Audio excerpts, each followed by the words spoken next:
legacy, poetry, war and conflict, Ozymandias and poems to compare it to. Let's look at the annotated poem.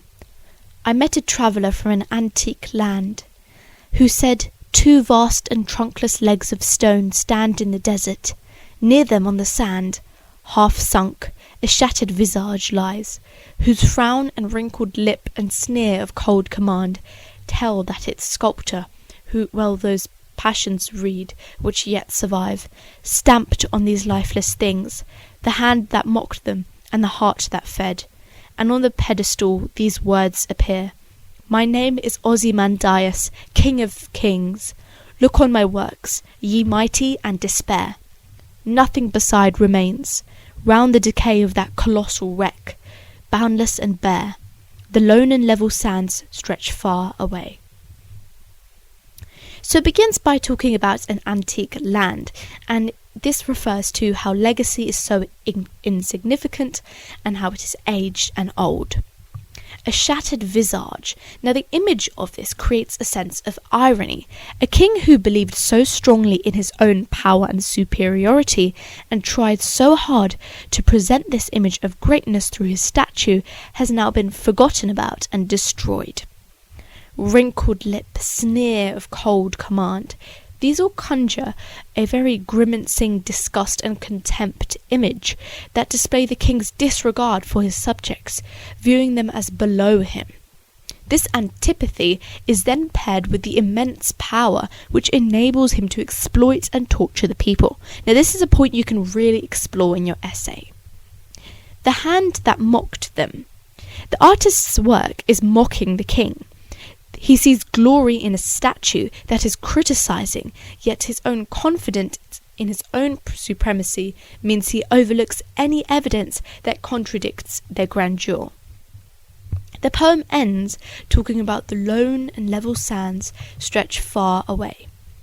Level suggests monotonous and featureless, no sign of his legacy. It's lone and isolated, which shows how it's all that remains. His cruelty is his own remembrance, his grimace, his horrible face. That's all that anyone can remember.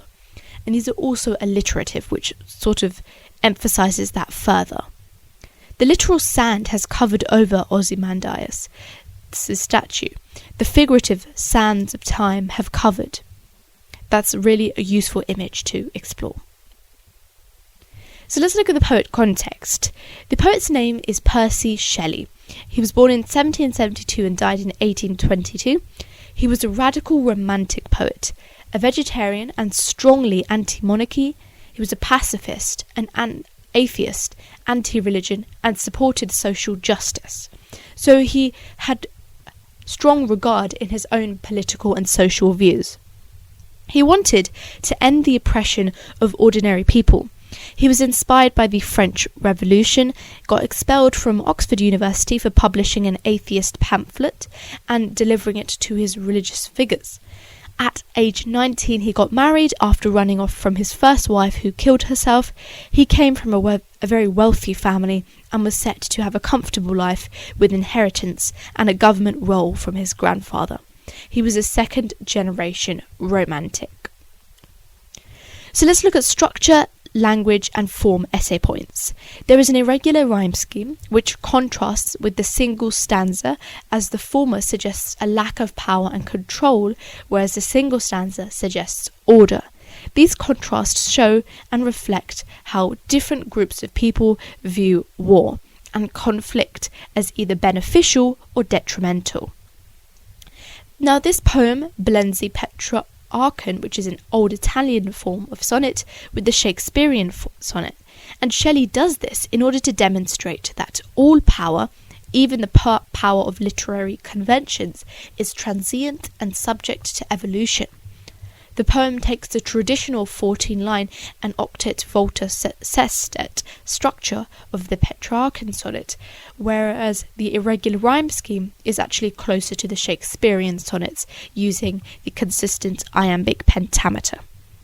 Consonance is also used the repetition of the harsh C sounds, as we talked about, the coldness of it, and it helps to reflect on the callous lack of compassion the king had for his subjects. Finally, poems to compare it to. So this compares well to Checking Out Me History. So in terms of similarities, Agard uses lexis from the semantic field of injury to show the colonial era teacher's blind to his own identity, which shows the pain inflicted by oppression of identity. Similarly, Shelley shows someone who has been stripped of their identity, as Ozymandias' works are now lone and level sands. In terms of differences, in Agard's poem, the speaker is able to resolve to make change and research his own history, whereas Shelley's description of legs of stone implies that corruption in power is permanent and has permanent effects. Thank you for watching. If you found this video helpful, be sure to subscribe, and for more advice and videos, watch and subscribe to Know All for GCSE.